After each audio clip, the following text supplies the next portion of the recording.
Thank you for joining us again here in the Storycraft Cafe on this most uh, auspicious day. It we are when we're doing this live, we're I don't know, an hour, 2 hours away from the beginning of the great eclipse of 2024. And if you've been on the internet for the last few days, it could be a scary place today, but not here because we are your harbor, your safe harbor from all the internet chatter today. Uh, Joining me as always for these fireside chats, Douglas Lansborough, my friend, my companion, my compatriot here at Dabble, and we are going to talk today about some of the biggest mistakes that new authors make. Doug and I have both spent time as new authors, and I can't speak for Doug, but I know I made plenty of mistakes. And as you're finding your way through writing, storytelling, and then publishing. And there are, lots of victories to be celebrated, but lots of wrong turns as well.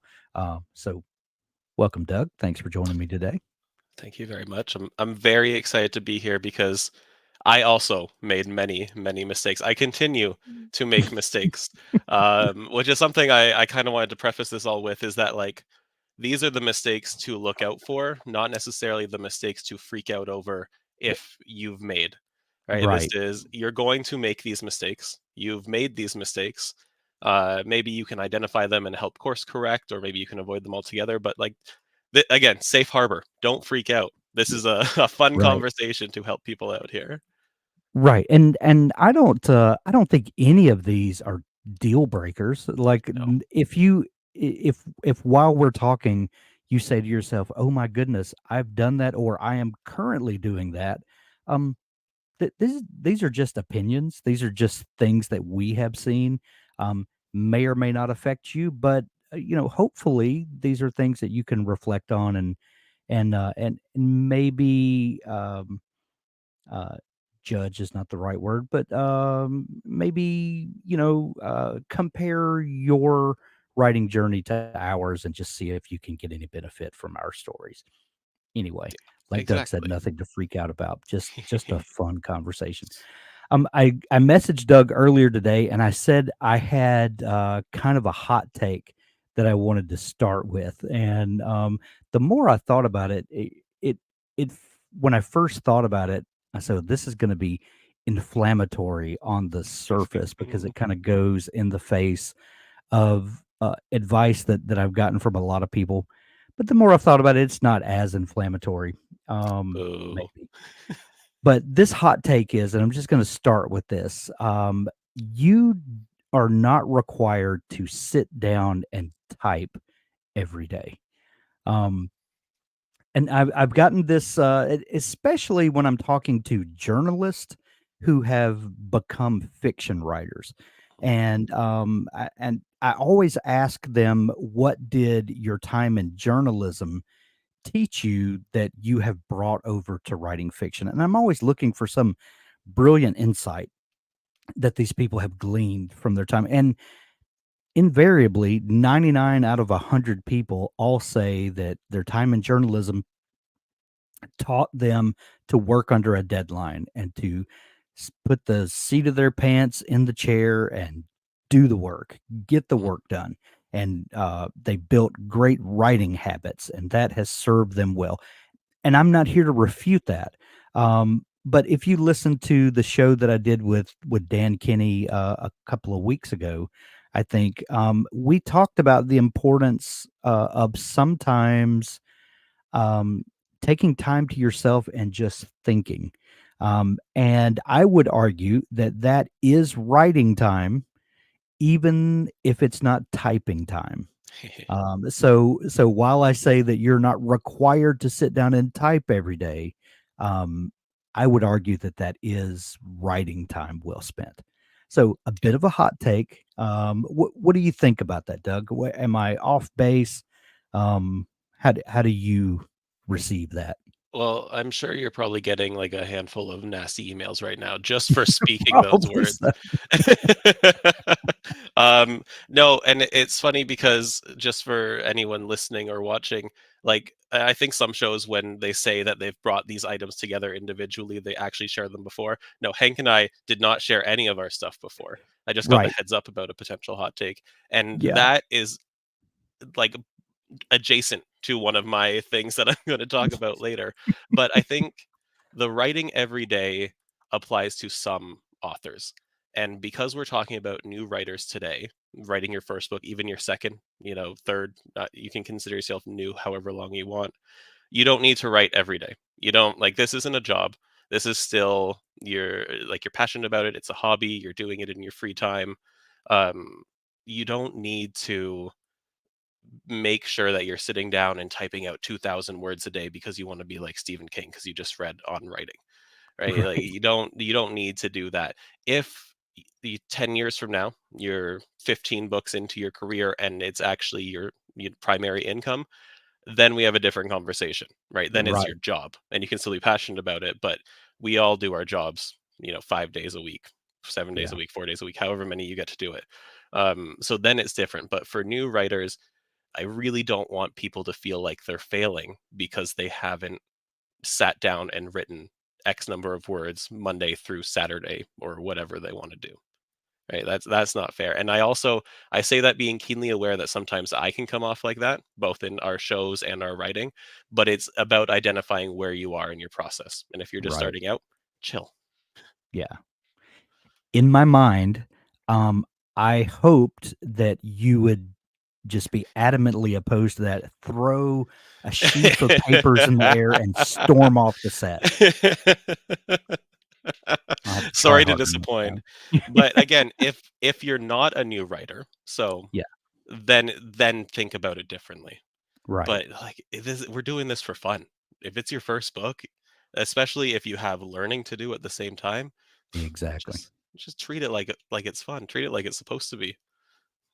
Yeah, yeah. I agree. I no argument there, and, um, okay, so that's the hot take out of the way. What what, uh, what piece of advice or what mistake, w what's one that you've identified, Doug? So if we go to the one that is adjacent to what we just talked about, I have here going too hard too quickly. And like if you're anything like me, patience isn't really your strong suit. Like I'm Yeah, aware of myself enough to know that I can be impatient about some things. And so in our head, if you want writing to be a career or if you want it to be a substantial part of your career, you want to go hard. You want to go as quickly as yeah, possible. And you'll hear stories about very successful authors maybe writing 5 or 10 books in a year, like their first year doing it. That's great. That's awesome for them. That's not the norm. So I don't want new writers to get this idea in their head that if they aren't doing exceptionally, then they're failing. And I think too many people think that. So like embrace the journey, take the time you need, learn from your first book, learn from your second book, make mistakes, and just don't burn yourself out and don't disappoint yourself.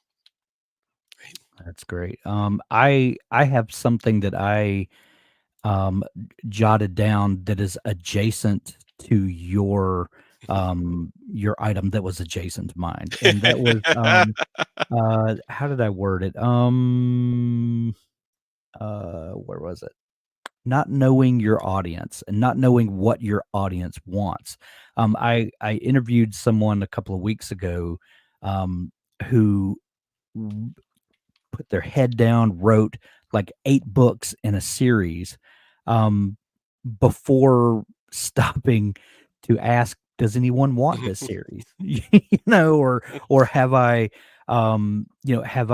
honed in on, my desired, subgenre, and then have I identified the tropes that exist for that subgenre, and am I serving a particular audience with this book? And that is not to say that everything has to be market driven, Mhm. but he did all of this work, before wondering if anyone was going to read it. I mean, and I've said this before that, it's we all feel like we have a story to tell, But if no one is going to read that story, then what good is the work that we've put into it?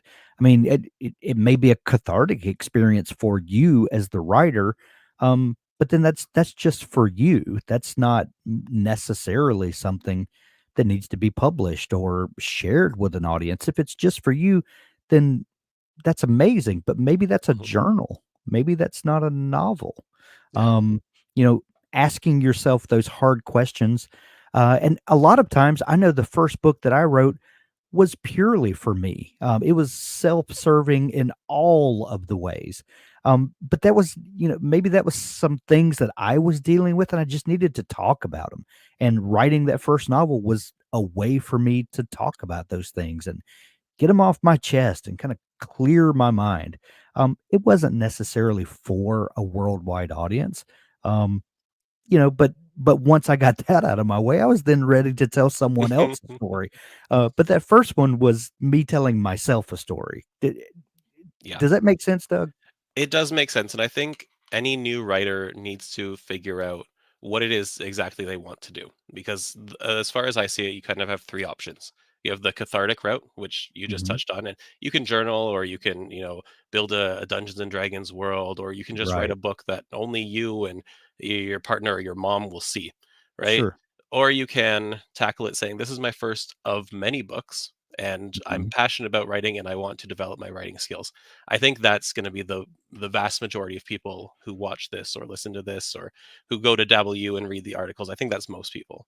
Then there's other people who identify publishing and writing as an opportunity for marketable things, to make an income right away. And you get those kinds of people who do write 8 books in their first year with ideally you do the market research beforehand, but Right. but you fall into one of those 3 groups. And so figuring out where you are in that group can help with audience identification, or at least inform what you should do. And to be honest, I think no matter which group you fall in, like homework that I give every writer in every article that we publish almost is just read your genre, right? We all love reading anyway.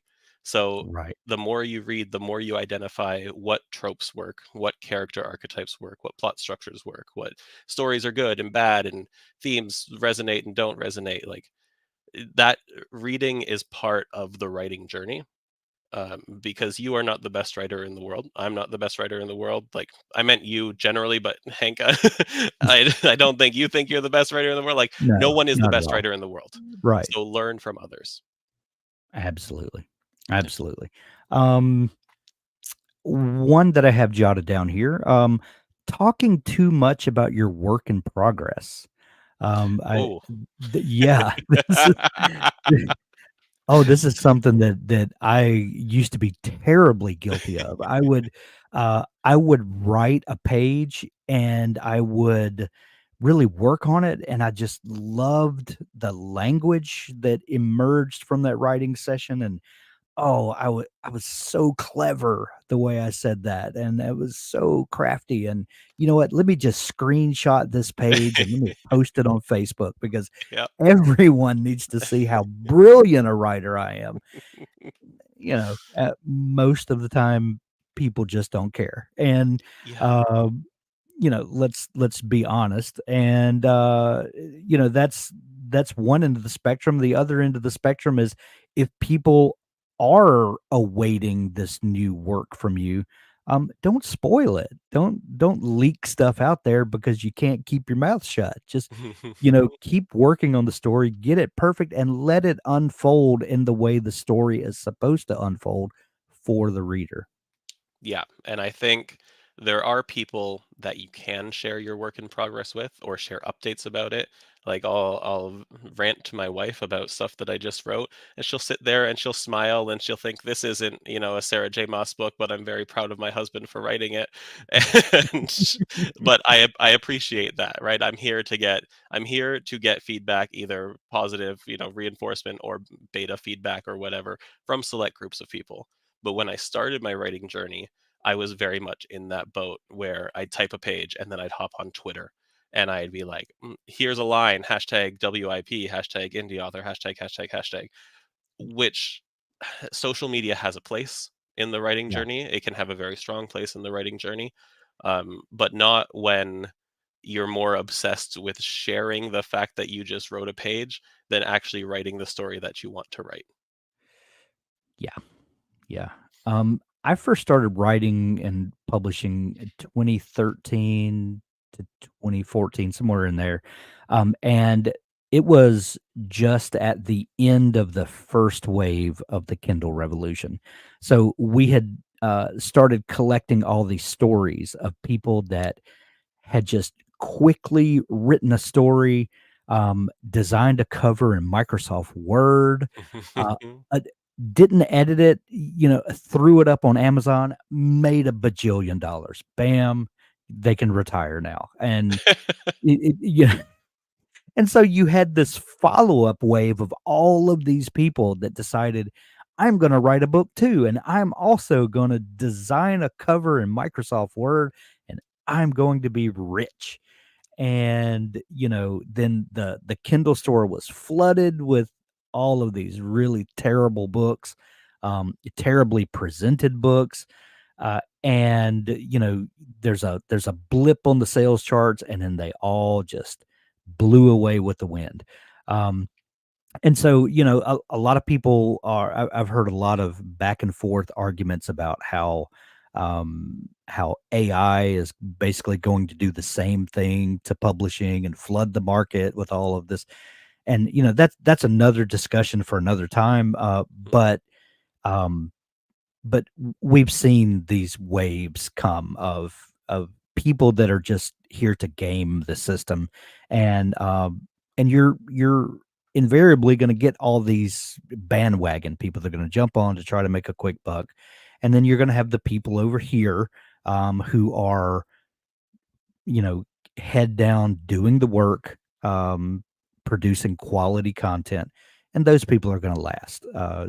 So another one I have is try not to think about the trends in writing and chasing the latest trend. And I don't mean thinking about the market for what's selling and serving your market well. That's not what I'm saying. I'm talking about the trends in publishing, the trends in chasing a particular way of doing things and a way of publishing, that ultimately is just going to lead to frustration.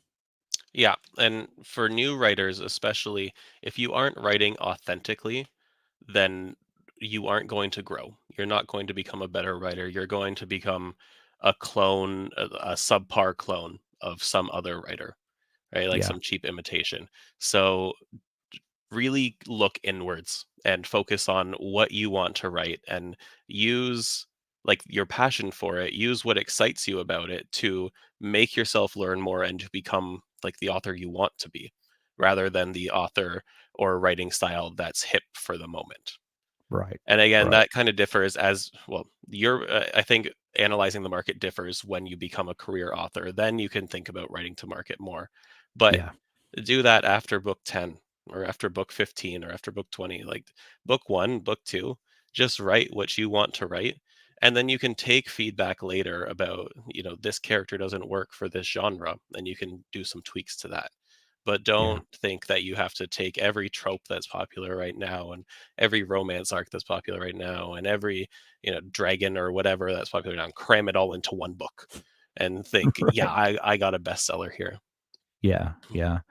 Um, I would uh, I would also caution, if you're a new writer, caution about getting too deep into the conversation about indie publishing versus traditional publishing. Um, I think when you're writing that first book, that's probably information that is not serving you well at the moment. Like you said, pour your heart into that book. Learn to craft a great page. Learn to tell a story in an engaging way that's going to um, draw people from page 1 to page 400 and make them not want to put that book down, and then worry about what's the best way to publish them. Because if you have a story that stands on its own and moves you, and you believe will move someone else, the way that you get that out to the world, literally may change on a daily basis. So, get try not to get too mired in the kind of internal conflicts that writers love to plant flags Yeah. on hills. It, those things change. We're talking about an art form that's literally thousands of years old, and the waves come and go. And Now, it's funny, and I don't know if this is pushing back against that idea okay. in a fireside chat first, perhaps, but in my own journey, I Yeah, decided early on that I wanted to do indie publishing, that I wanted to self-publish. yeah, And because of that, I spent too much time on Twitter, connecting with other people who were yeah, also self-publishing or planning to. And so the mistake was spending too much time on Twitter, and the mistake was maybe learning more about indie publishing than I had to 3 years before my book was written. But doing that allowed me to connect with others that helped me grow personally and professionally. So I think you're right. I think I just kind of lucked out by by getting on that indie train early in my writing yeah. journey. It benefited me. But you don't necessarily need to be making commercial decisions when you're starting page one. Yeah, right. If you don't have a book to sell, may and yeah, and I agree with what you said, that because I also have made lasting friendships built around indie publishing and built around kind of authors banding together to fight the system. And those things need to be done. But I also have lots of great friends that are in the trad world. Mhm. And that just happens to be the the path that has best served them. But most of the time, those decisions that really mattered were made after the book was written. And like you just said, have page one written before you start really worrying about where the book is going to go and how it's going to get published. I think your counter argument is completely valid. Um, you know, That's the just most things to think disagreement we've about. ever had. Doug's from Canada and I'm from the South. We're both very cordial. So We'll just apologize after this. Kind of branching off of that though, yeah, one of the mistakes I have written down here is people thinking that writing the book is the entire process, right? And right. no matter if you're indie publishing or traditional publishing, writing the book is part of the process, and then you're rewriting it and you're getting feedback and you're doing editing and marketing and cover design and websites and so on and so forth. Like there's so much that we could do 15 episodes about the different things that you need to do. Writing a book is the most important part for a first time writer, but there will come a point in during that draft, even maybe like 50% of the way, 75% of the way, where you need to start thinking ahead, I believe, to what the cover is going to look like, or am I going to start sharing this on social media, so I don't share the one page done today work in progress, but maybe as we're getting into the third act I'll start engaging more in Instagram posts, or I don't know if they do hashtag games on X anymore. I used to do them all the time on Twitter, Yeah. before I left that platform. But like, there will come a point where you have to understand that the book isn't the only thing that's involved with writing, but don't jump the gun. Yes. Yes. There are lots of things that are vying for your attention, and there are lots of things that are good things to do that that will rob your writing time. And you can argue at the end of the day if it was a good thing to do, and yeah, most of the time they are, um, but they but you have to talk about what best serves the novel and what best serves your writing process. Yeah. So yeah, I completely agree there. Here's one I jotted down, and this is not necessarily for new writers. It absolutely is for new writers, but I think it applies to writers across the board as well. Um, try not to believe all of your 1-star reviews and all of your 5-star reviews. Um, you know, because you can get 100 reviews in a day on a book, and if you do, that's amazing. Mhm. Um, and you may have 90 very positive reviews, and you see that one-star review, and it will wreck your day. Yeah. Um, from the outside looking in, you're like, this is one negative review. You have all of these people that loved it, but human nature is to focus on that one negative review, and it can just completely ruin your confidence. So try not to try to weigh them, or if you're if you're completely brilliant, don't read your reviews at all. I've heard some people say, I don't read reviews at all.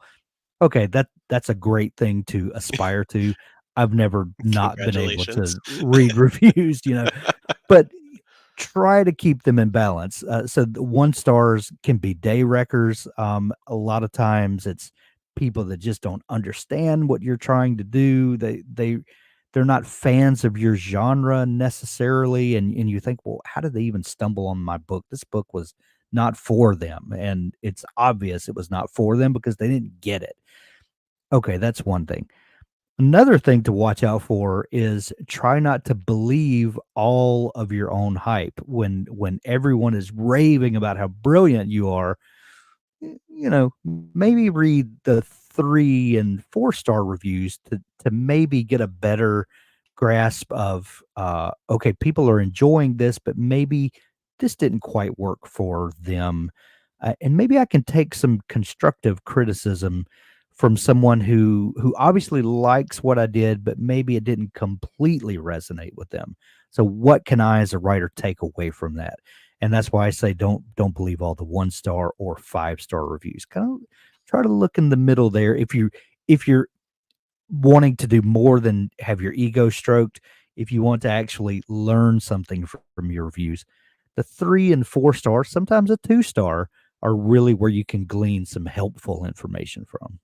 Yeah, and I view reviews in a couple categories. So the 5-star are the I want to feel good about myself today. Let's go read a 5-star review Right. kind of thing. Like it fills me with joy. I will never Yes, not be a review reader.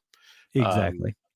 the 3 and 4-star are so much more helpful than the 5-star reviews.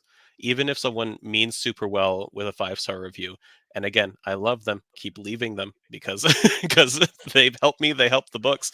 But 3 and 4-star reviews will say what they liked and generally what they didn't like. And if you get Yeah. recurring issues, then you can address them in future work, or you can see, okay, some people didn't like this, but more people liked it, or some people liked it, but more people didn't like it, and you can use that to adjust what future characters and stories are like. 2-star reviews, they can be helpful. I've seen one or two. Generally, in my experience, they're more, hey, I really didn't like the book, but I don't think it was god awful. So I'm not giving you Right. a 1 star. And then 1 star, it a 1 star is almost, in my experience, both from my own books and from reviews I've read about other people's books, 1-star reviews aren't necessarily a reflection of the book itself. It's more a reflection of how disappointed a reader was because expectations weren't set properly, or it's just a mismatch. They thought, "Hey, I'm gonna love this book," and then they ended up not liking it. I downloaded a book on my Kindle once that I thought was going to be a ghost story, and it was a paranormal romance book. And I still read it. I didn't leave it a 1-star review. I think I left it a 4-star review. But like I went in with different expectations, Right. and that some people just don't like that, and they'll blame you, or they'll take issue with you personally, or they'll take issue with one scene. I also had, sorry, before I monopolize all the time, I No. had a review left on a book that I co-authored that had a real problem with how our main character was beat up by a vampire. And it sticks with me because they said, quote, he was beat like a redheaded stepchild, which was a term I'd never heard before. And being a redhead myself, it stuck with me a while. But like that, as a writer, I identified that scene as very important in character development as for that particular reader because no one else mentioned this scene. Um, they just didn't like that. That turned them off the book right away. They closed it. They didn't finish it. You can't win with everyone, right? You Yeah, can't, and don't think that you're ever going to get all 4 and 5 stars. Don't try to appease everyone. Just write your book. right. That brings me to a follow up question that I just thought of. Because indie publishing allows you full control over the book that you present for sale to the world. How do you feel about um, editing and re-releasing a book? Say that, for instance, you get a ton of 3-star reviews, and it becomes pretty evident in the review process that, people are not resonating with this because maybe I didn't do a good enough job with X, Y, or Z. Um, Hmm. I'm working on my Canadian. Um, the I didn't even notice it. That's so maybe I take the book, I re-edit it to fix a problem, and then re-upload that book. How do you feel about that possibility? Um, I I haven't seen it done much, but I have seen books that are, um, like on the Amazon store list, re-edited or Mhm. whatever the word might be, just updated or Yeah. whatever. What do you think about that? So I think there are two possible ways to go about it. One of them I've actually done, and I think a traditional publisher would do this too in like a reprint. But I had in my first book, it slipped through the editor, it slipped through me, Mm, but my character, instead of covering their ears with their hands, covered their hands with their ears. And you read through it so quickly, most people would never spot it, but right, someone did, and it haunted me. So of course, because I'm self-published, I go in, I change the ebook, I change the paperback, and I re-upload them, and we're good to go. People who have it on ebook will automatically have it updated. People who have right. it in paperback, congrats, you have a collector's edition or Collector's something. item. For those things, like if there's a pure just error, grammar Yeah, error, spelling error, that's fine. I think that's a-okay. When it comes to a big revision, like if you change a character's arc or if you yeah, completely redo a chapter or something, if you want to upload it and say, re-edit it or revised or whatever, more power to you. I've more seen people realize that something's not right with their novel, especially their first novel, take it off the market, go through the process again, and then upload it brand new. They might say in the description, new and revised or whatever, but you don't want, because especially for self-publishing, if you're just learning how to write and you don't necessarily have the budget for a line editor or developmental editor, you're going to make mistakes in terms of your story structure and your character arcs and all that stuff. So if it means you have a better likelihood of enjoying the process and writing your next book, if you have to take down your first, do another 6 months of work and then re-upload it, do that. Right. I don't think there's enough self-published authors who sell 1 million copies of their first book for right. that this not to be the case. Odds are you've sold 20 to 50 copies. Yeah, And yeah. so cut Yeah, yourself some slack. I tend to agree with you there.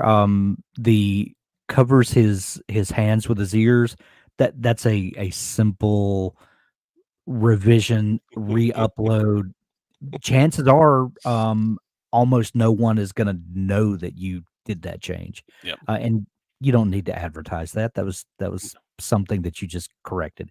Um, but if you're dealing with a character's arc or, there's a major plot hole that you overlook that now you need to fix, I think you almost need to treat that like a separate book. I think that needs to be pulled down, republished, maybe even republished with a new title Yep. if there's that much of a disparity. I think you really need to treat that as a separate product almost. Yep. And honestly, coming up with a new title or new versions of your title is part of self-publishing marketing. Like my Right. first book was called Archangel, but I later learned that Amazon really likes when there's, keywords in titles and subtitles and whatnot. So now the ebook version is listed as Archangel, a dark fantasy adventure. The title doesn't say a dark fantasy advent, like the cover Right. page doesn't say that. The title inside doesn't say it, but that's part of marketing. And I Sure. think I'm drifting a little too far away. Like, new writers shouldn't be thinking about this kind of thing. That'll distract you Yeah. to no end. Come up with your best title and just go with that. But like, there's a lot of opportunity for fixing mistakes after that publish button is hit. Um, but at the same time, I guess don't give yourself too much leeway with that.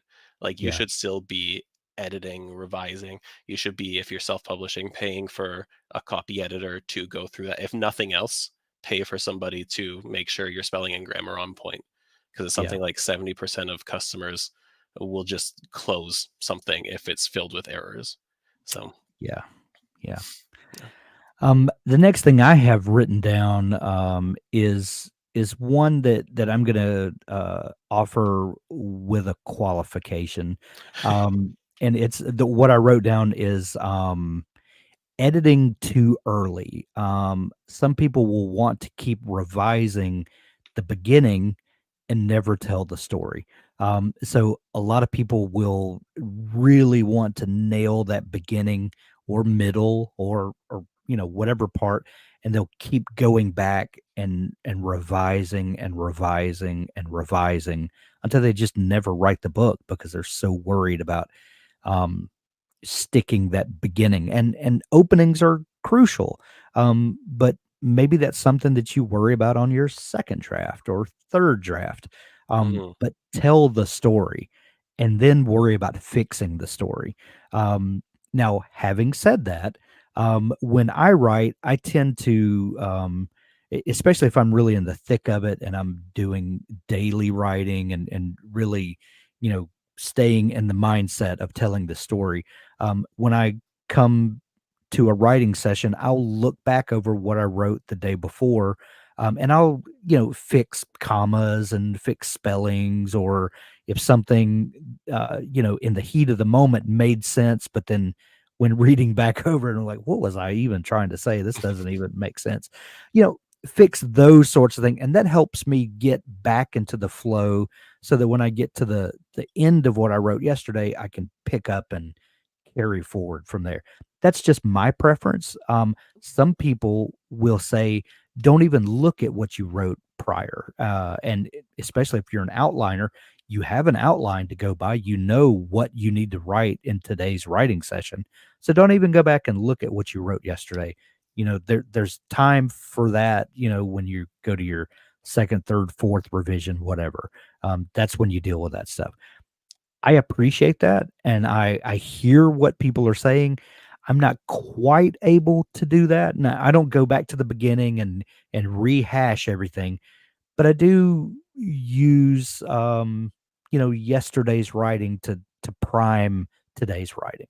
Mhm. So I'd say that with a little bit of a qualification, but you do need to move forward, keep the story moving forward. If you're just constantly rehashing, that those first 10 pages and you've still got 390 to write, you're not doing yourself any favors.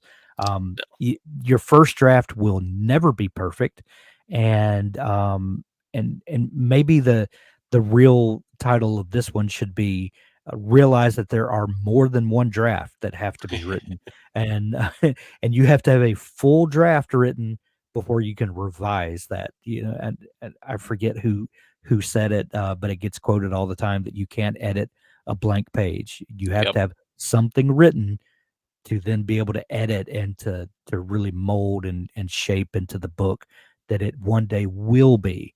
But you have to have something written to get there.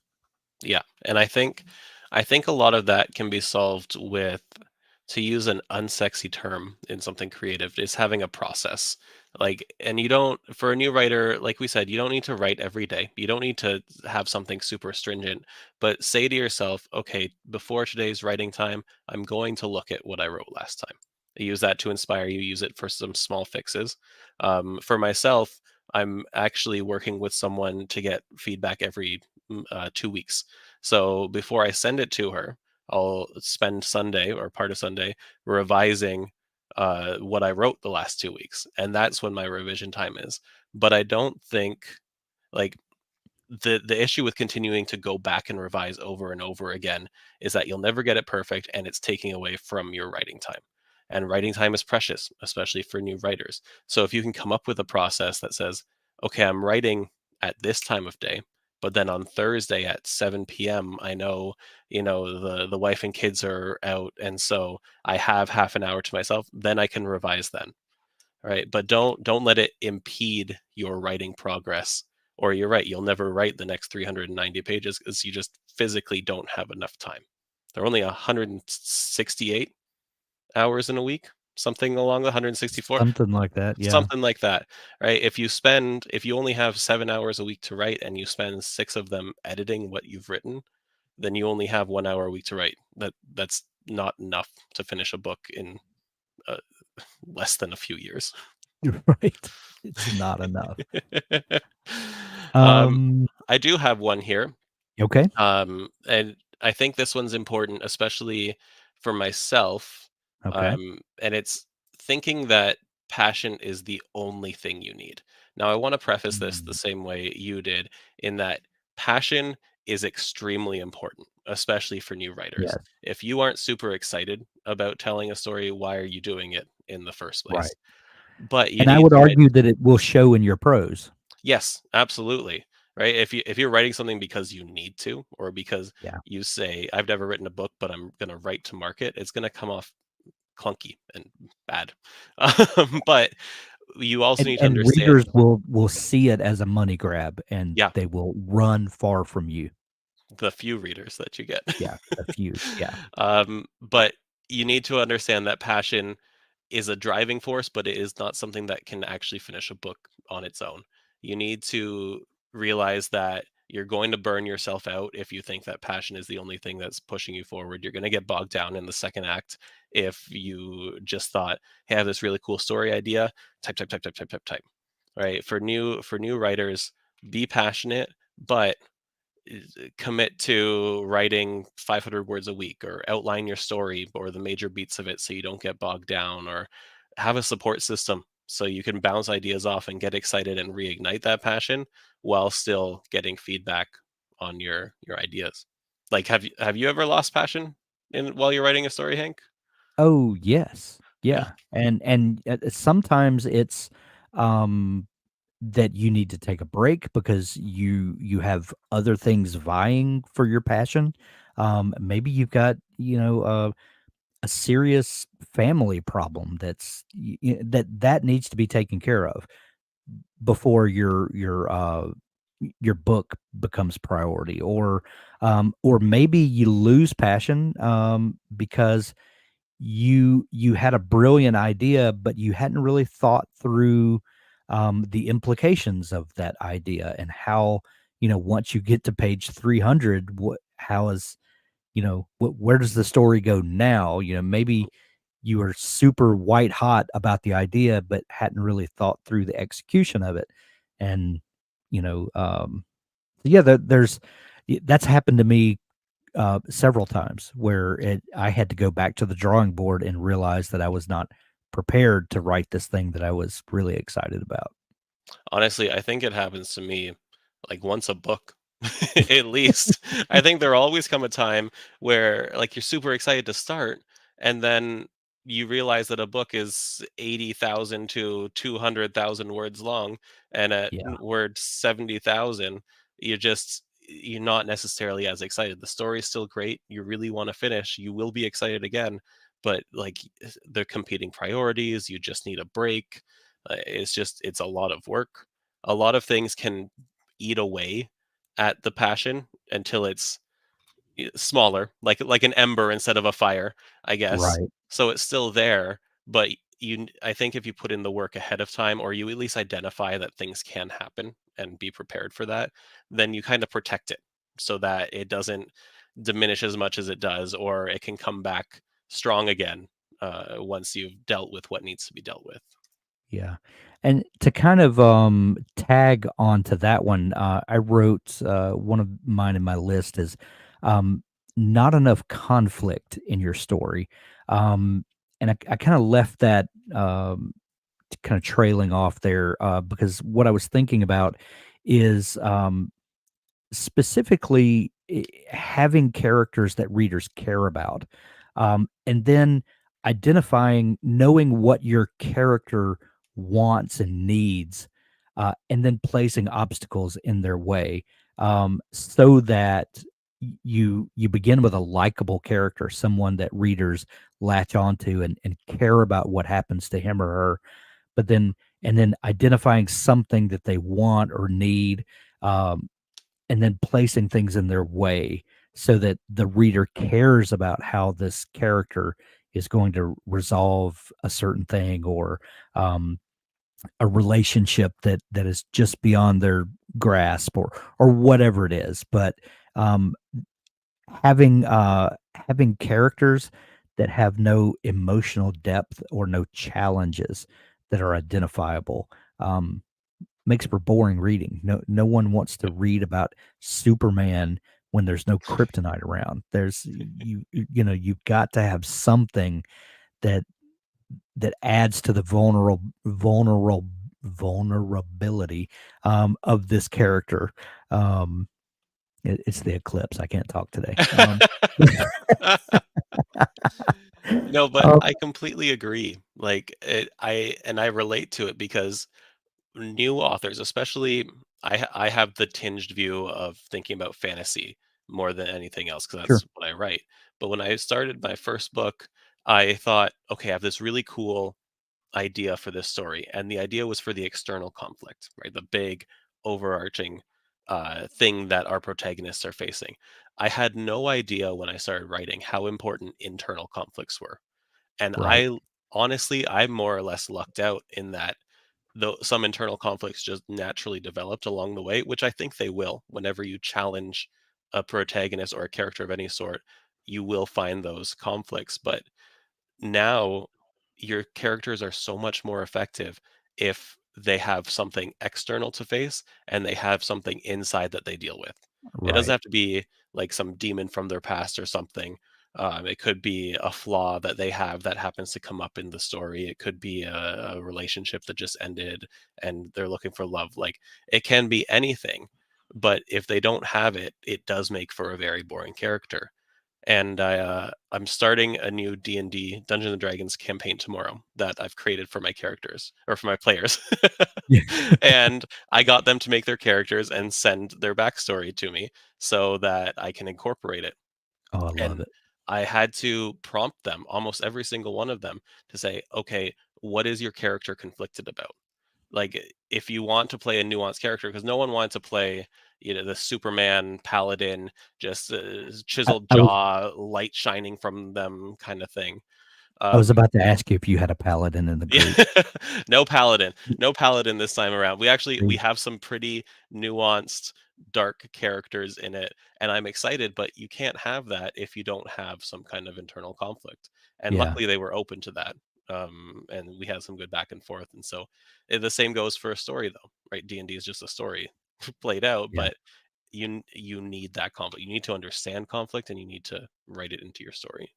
And that's probably why we've seen the rise and popularity over the last, I don't know, maybe 2 decades of grimdark fantasy, Yep.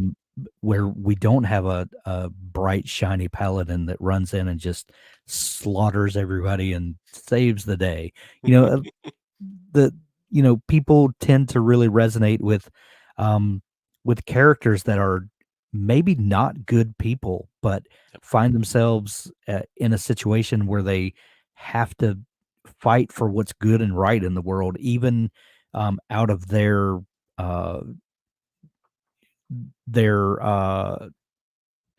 lack of good qualities, and Yep. that makes for a great story. Someone that is flawed and broken doing the right thing. That's Yep. what we all hope to do, I think, in the world is, our flawed and broken state, that maybe we can, make a difference in the world. Is I think that's maybe why people resonate with those types of stories. Yeah, we don't read things to read about perfect people doing good things to pad their own ego, Yeah, right? because we're not So, perfect readers reading no, those stories. no. And uh, I guess tying it back into D&D, there was the movie Honor Among Thieves with Chris Pine and et cetera, et cetera. The characters themselves, the whole main cast, were not great people. They were all deeply flawed people. But then there was the one character that they run into who is a paladin, and his whole character is more or less a joke because he is Yes. super cool. He does very cool, sword fighting. He's a very, very like fun to watch character, but he's so goody goody. He's so, I'll do this for you and I'll smile while helping all the villagers. And there was a reason that he was only in it for 20 minutes instead of 2 hours. If he had been Right. in it the whole time, the humor would have been lost. It would have been a pain. And can I just say what an excellent, film version, there have been many media tie-ins over the years that have just stunk, and Yep, that was such a great, it was. execution of bringing that material to the big screen for sure. If you haven't Absolutely, seen yeah. it, you should. I think it's streaming everywhere. Um I've got a couple of other things on my list, Doug, but I think we've kind of hashed through everything I wrote. Do you still have a topic or two on your list? Nothing that we haven't touched on specifically. I guess just on the topic of that last one about Yeah, conflicts, a lot of the things that we've spoken about have been outside of the craft of writing, right. about processes and marketing and all that kind of stuff. I think new writers should dedicate some time to enriching themselves in terms of their craft. Like you will do that naturally through writing. Like that's practice, and practice makes progress, as I've heard some people say. But you don't know all the things you don't know, and there's a lot to not know when it comes to storytelling, in terms of character development, theme, conflict, dialogue, just pure grammar rules. I say that as an editor. Yeah, So take some time, honestly, each week, if you can afford it, even if it's an hour a week, head on over to W. We have 400 plus free articles there, all about the craft, and use that to buff yourself up. And again, I go back to the homework about reading more. The more you read, the more you'll just absorb all the stuff you should be doing. yeah, um, and many of those W articles are extensive and yeah, thousands of words. We're not talking about just little clickbaity, articles. These are serious, um, deep dives into the topic that's talked about. It's a really a valuable resource for writers. yeah, yeah. I strongly suggest it at the risk of sounding salesy. There, we do not skimp on the words. The word count has never been an issue. It's if the quality is there, then we write it. And I mean, I have a guide to making a magic system that's 10,000 words, right? All for free. And that magic system isn't something that you think about when you're writing your first fantasy book, or it's not something you know the details about. Right. So be proactive and just admit to yourself that it's your first book. You need to learn. I'm on my sixth book now. I still have a lot of stuff to learn, and I Yeah. continue to learn all the time. Yeah. So Well, it's a, what's the little flippant phrase, it's not a destination, it's the it's the journey. journey. You you Yeah, know? that's exactly it. Yeah. I think we're, uh, spiraling into, platitudes now, so it's probably time to wrap this up. I hope you've enjoyed this discussion. We'll be back in a couple of weeks with a new fireside chat, where we will, dig up some great hot takes and hope that you get something from him. Doug, as always, thanks for joining me. Thank you, Hank.